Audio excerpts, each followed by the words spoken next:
Olá a todos, gostaria de desejar a vocês um ótimo ano novo.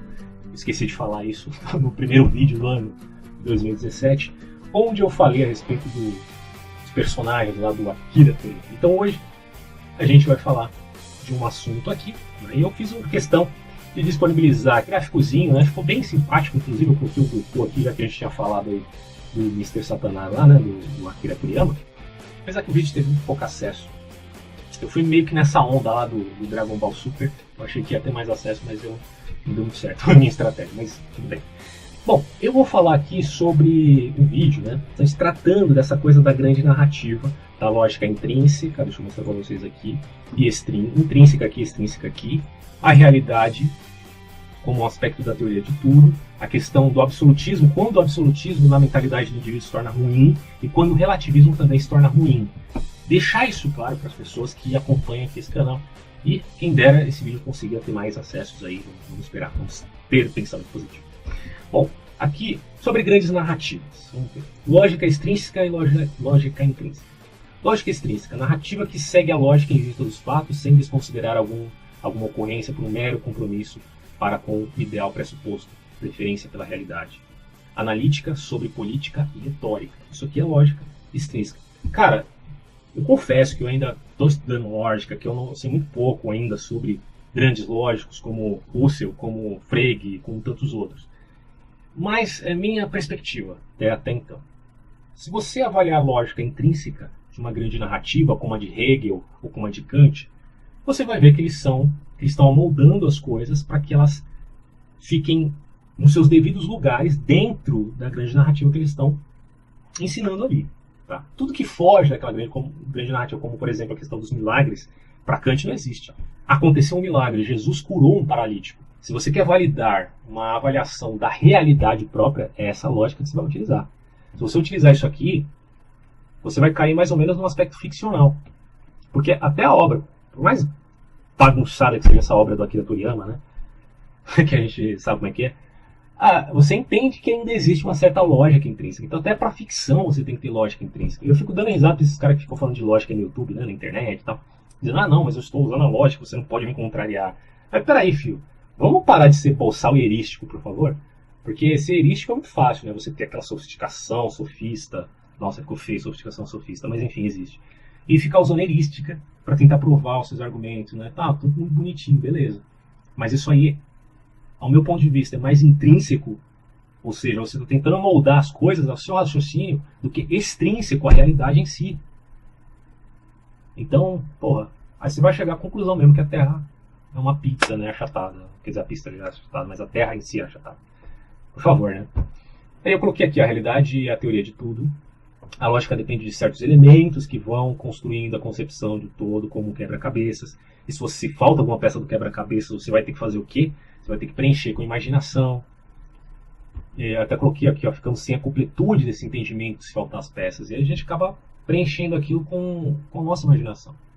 E o exemplo disso é a física de Aristóteles, que fora forçada aos seus próprios limites, dado a falta de certas concepções adquiridas só muito posteriormente, milênios depois, mesmo sendo Aristóteles, ou séculos depois, mesmo sendo Aristóteles o precursor da lógica clássica. Quer dizer, o que eu quis dizer com isso aqui? A lógica, Aristóteles, até esclarecendo a ponta que me questionaram naquele vídeo sobre Terra plana, né? Disseram que Aristóteles nunca disse que a Terra era plana e tal. Beleza. Tem um livro da obra de Aristóteles, do céu, que ele parece se referir à Terra como uma esfera. Talvez concordando com Pitágoras, não sei. Mas para ele a Terra, sem dúvida nenhuma, era estática. Tem um vídeo, inclusive, sobre a física de Aristóteles. E naquele vídeo sobre Terra plana, não disse que Aristóteles pensava igual aos terraplanistas. Ele disse que ele pensava similarmente. Uma coisa é pensar igual, outra coisa é pensar parecido. Tá? Então, a Terra de Aristóteles é estacionária. O mundo celeste que faz o movimento circular perfeito. Tem um vídeo aí falando sobre esse assunto. Tá? E aqui eu coloquei, ó, ficção possui verdades e mentiras com licença poética.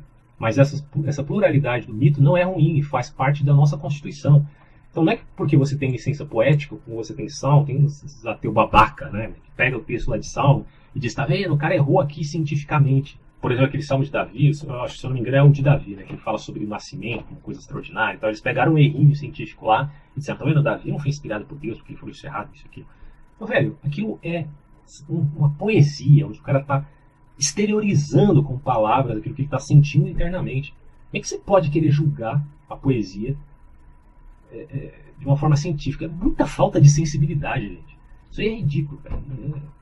No mínimo uma palha grande palhaçada, né? E aí, fazendo uma crítica aqui ao absolutismo, tanto religioso, né, como faço crítica aí, tanto protestante, católico, muçulmano, seja o que você for, não interessa. Se você cai nesse sintoma, eu acredito que é um erro. Crenças e pontos cegos não é relativismo universal. Ou seja, você tem sua crença no absoluto, eu também tenho, tudo bem. No entanto, você também tem que acreditar em pontos cegos. Ou seja, que você tem pontos cegos. Que é uma coisa óbvia. Não precisa nem crer, é evidente isso. Agora, o fato de você admitir que tem pontos cegos não é admitir que você é um relativista, principalmente no contexto universal. É o que eu quero deixar claro aqui. Vamos separar aí o joio do trigo, né, para tentar entender melhor essa questão. A tentativa da imparcialidade gera tolerância pelo benefício da dúvida, certo? Quando eu tento ser imparcial, é porque inevitavelmente eu estou admitindo um certo benefício da dúvida da oposição que me cerca, tá? Aqueles são contra minhas ideias. Então, como eu não sou 100% onipotente, onisciente, onipresente, onisciente, né, melhor termo, e obviamente isso eu não sou, ninguém é, então eu tenho o benefício da dúvida por conta dos meus pontos cegos. Acho que não é difícil de entender isso, né? Quando se enfatiza a crença de pontos cegos em nossas narrativas cosmológicas? Então, ó, absolutismo cego e relativismo cego. O absolutismo cego é engessamento que só pode ser curado pelo relativismo franco e espontâneo dos fatos. Ou seja, quando alguém vem com um absolutismo cegado, fanático, no seu fundamentalismo, e eu estou dizendo fundamentalismo não só em cunho religioso, não. Existe fundamentalismo ateístico, fundamentalismo cientificista. Eu tenho uma crítica feita pelo Alan Chalmers, daquele livro sobre ciência, que eu acho fenomenal, né? Ele coloca os caras lá para rodar. Tanto os falsificacionistas quanto aqueles do indutivismo ingênuo. Absolutismo cego é algo que não passa de arrogância, essa é a verdade. Então, para curar isso aqui, você precisa de um choque de relativismo, no sentido de uma evidência espontânea, que relativize essas questões que você está colocando como certas, 100% exatas e tal. Acho que ficou claro para você, né? Não estou defendendo o relativismo universal aqui de forma alguma. E o relativismo cego é justamente universal, quer dizer, é uma carapacerística sofista, né? Porque os sofistas são expert em relativismo, que só pode ser desmontada pela lógica formal e pelos fatos espontâneos.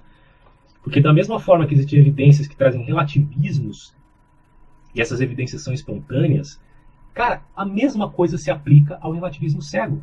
Porque o relativismo cego não deixa de ser um absoluto. Ah, tudo é relativo. Por quê? Porque isso é um absoluto? Porra, cara, pensa comigo. Eu estou lendo mais Frege agora para entender melhor a questão da lógica. Eu aconselho você a fazer isso também. Porque, puxa vida, a gente cai em tanta lambança, né? Que, como o Olavo fala, isso não é paralaxe cognitiva porra nenhuma. Isso aí já é loucura mesmo. Você acha o quê? Paralaxe cognitiva é para os grandes espíritos. Para você isso é loucura. Bom, pluralidade. A verdade não é monopólio de grupos ou narrativas. Beleza? Que é o que eu falei. Aquele argumento de que só a Igreja Católica pode interpretar as escrituras corretamente e a ortodoxa, porque eram irmãs, vamos dizer assim. Porra, isso é balela, hein, velho? Mas quando tomado desta forma, estamos no campo da guerra política.